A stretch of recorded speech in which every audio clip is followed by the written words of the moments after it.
Hi everyone, welcome to the community classroom. This is part 2 of our discussion regarding the potential school that will be potentially called the Frederick Douglass Marcus Garvey Academy.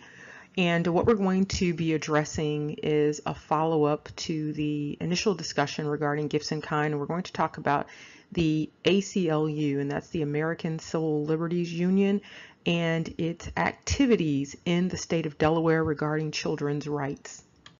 Now, the ACLU in Delaware has a very long and zealous history in terms of representing children and advocating their civil rights. So they are very protective of the constitutional rights of children in the state of Delaware, and in particular children who are impoverished and children who are classified as ethnic minorities, particularly African American and African American male children. And so we're going to look at some of this history that the ACLU has in the state of Delaware, and we're going to briefly discuss the implications of this history for this potential Frederick Douglass Marcus Garvey School for, quote, African, unquote, boys.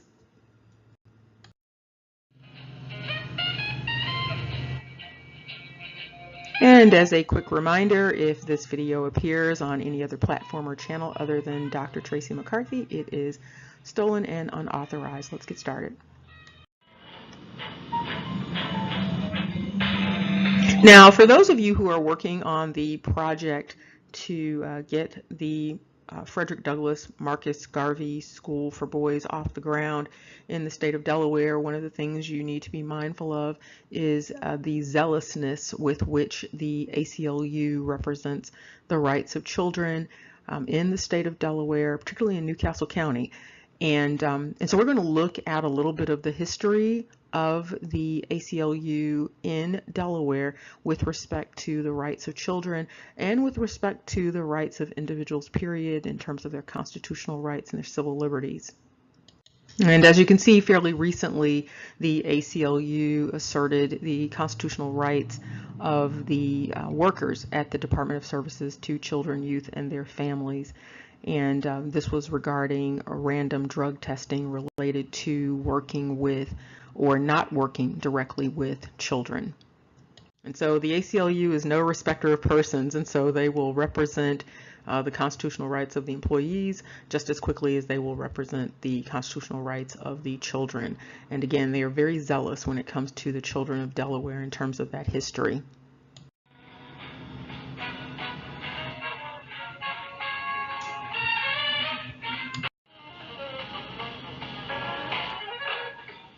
And for anyone who is participating in the project to get the school off the ground in Delaware, those individuals need to be mindful of the fact that there is a legal action going on right now in Delaware related to the ACLU again and civil rights groups. And so right now they are suing Delaware over education funding for children who are considered low income and disadvantaged students.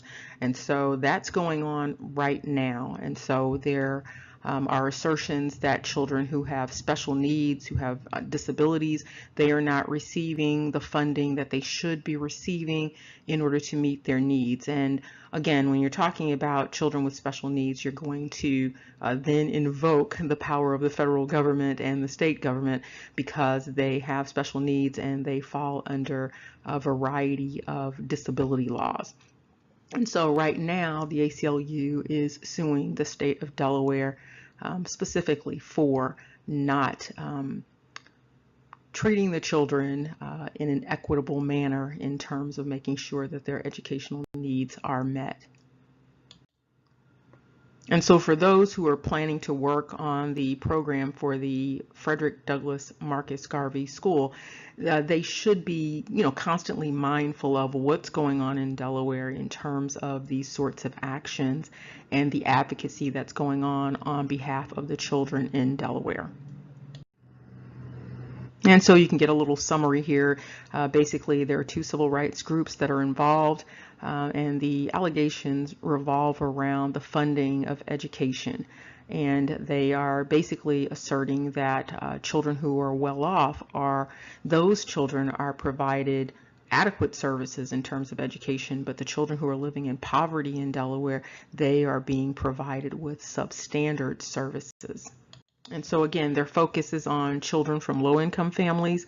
Their focus is on children who are in ESL programs, and their focus is on children with disabilities being left behind in the system. And so even if the Frederick Douglass Marcus Garvey School for Boys does not receive federal funding per se, they are still providing services to children with disabilities. And so some of these issues may come up for those children because you have to be extra careful when you are providing services to children with special needs. And here you can see the ACLU also recently made some allegations against Delaware and the charter schools, and they complained that the charter schools were segregated. And so that also was an issue, this issue of segregated learning spaces for children and perhaps not providing children with equitable services.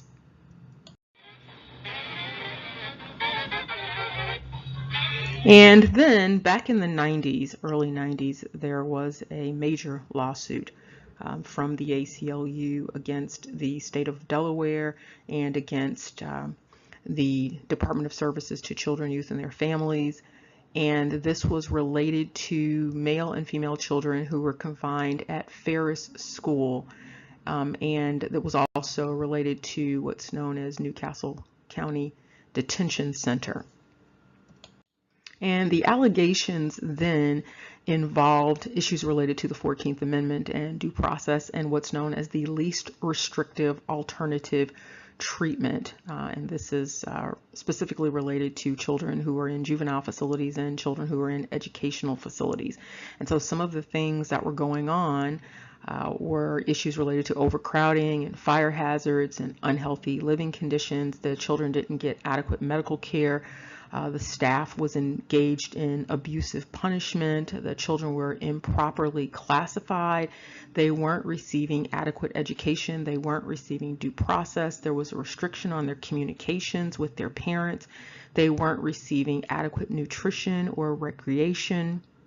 And other issues related to the children not receiving adequate mental health care or programming. There was significant verbal abuse of the children, and the children were not allowed to engage in an active grievance process. There was also an issue related specifically to special education services, and people may not know, but when children are in juvenile facilities, they are receiving special education services for the most part.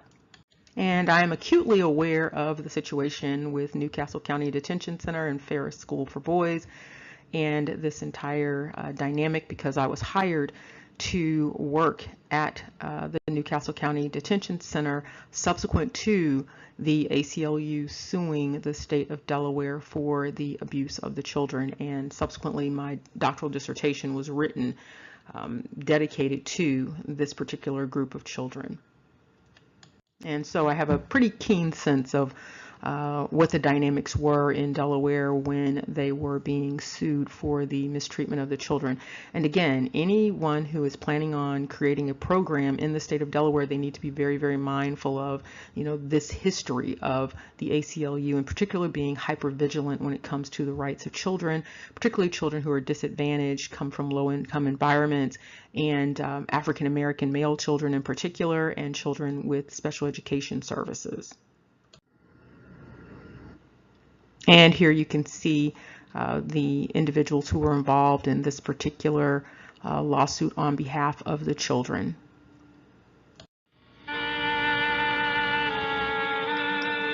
And just as a summary, what the ACLU did was they filed a class action lawsuit, and it was regarding the deprivation of rights of children who were in the detention center and the Ferris School for Boys at that time, and who would be in the future in those institutions. And so this was related to what was known as the Department of Children, Youth, and their families for the state of Delaware.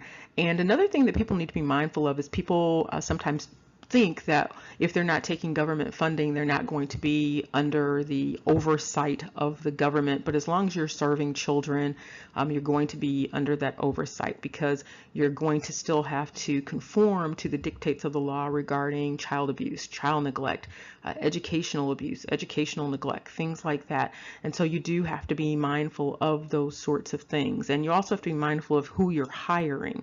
And so that's why that feasibility study is very important.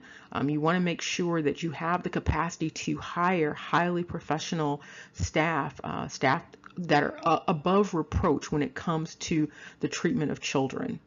And so you want to have staff that are highly qualified, that have experience with children with disabilities, severe disabilities, because you're talking about children with conduct disorder and oppositional defiant disorder, and also ADHD, and then learning disabilities. And so you want staff who are mindful of the constitutional rights of the children and are mindful of child welfare dynamics, particularly in the state of Delaware. And so the ACLU, on behalf of the children, alleged that the children were in a situation that was endangering their physical and mental health and their safety. And they were being denied meaningful access to appropriate education and rehabilitation, for their particular needs. And again, when you're talking about children with special needs, it really needs to be catered to their particular needs. And so sort of this garden variety educational program, or sort of mainstreaming, may not be what's in the best interest of the children. And so you always have to be thinking about what's in the best interest of the children, particularly when you're serving children with special needs, because they have rights that come into play in a different way than children who don't have those special needs. And you can see here some of the laws that were implicated in this particular action. You're looking at the Civil Rights Act, you're looking at individuals with disabilities in terms of the education that they're receiving, looking at that act, the Rehabilitation Act of 1973 back at this time, also looking at due process and equal protection related to the Constitution. And again, just as a quick reminder, it's really important to get those feasibility studies done for, there are many people talking about opening schools now. And so a feasibility study is very important just to make sure that the project is actually sound and you can actually get it off the ground and you can keep it going. You also want to do a feasibility study because you want to make sure that you can get the appropriate staff on board to provide whatever types of services are going to be required for the particular population that you are intending to serve. Again, when you're talking about Delaware, those who are going to be involved in these projects with children in the state of Delaware, you need to be very mindful of the fact that the state of Delaware, when it comes to the ACLU, it's a very zealous organization regarding the rights of children.